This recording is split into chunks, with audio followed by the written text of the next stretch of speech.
Evotia, tell us a little bit about yourself. How long have you been a photographer? I've been taking photographs officially since 1995, so it's 2008, so it's, what's that, 13 years? Yeah. And have you always focused on your own community, your own ethnic groups? That's a really good question. I didn't really think that I did focus on my Pacific Island culture or Samoan culture.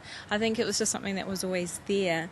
And I just wanted to document it. What I wanted to focus on was something that was a little bit more creative, a little bit more arty, but they didn't turn out so great. It was the photographs of my own people that were a lot stronger. What's the relationship with the Pacific Island community with photography like this? I mean, it seems to me to be an incredibly important part of the culture. Yeah, photographs in Pacific Island families are really important because it's about recording historical information. It's about recording what people look like. A lot of my family members, like grandparents, we don't have photographs of them.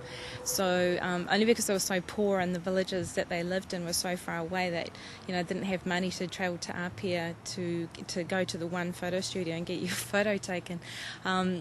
So photographs are really important. We photograph anything from weddings to funerals. So I photograph funerals, which is a bit scary in maybe the Western culture. But for us, it's about remembering who we are and who we're related to. And it doesn't even matter that they've passed on because it's still an important moment. Talk to us about the books. Why 2 books at the one time? Yeah, that's kind of crazy. The Polynesian Festival I've been documenting, I think officially for about 15 years, but it's actually really for the last 20 years that I've been photographing it. I love dance and I love to see Pacific Island culture in Auckland. And if you do a close-up on a dance action, it could look like a kid from anywhere else in the world. It could look like they're actually from that island. They're not from like Marist or Mount Abergramma down the road here. What do you think of the way in which dance has become competitive, particularly in Auckland? I think it's always been competitive.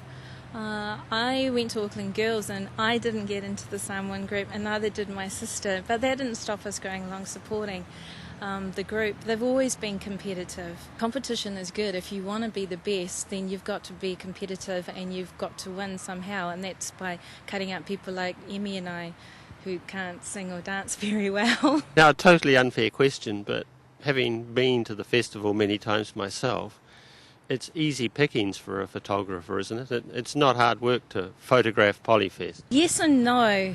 I think it is easy to photograph. But it's also, I have seen some people photograph it badly.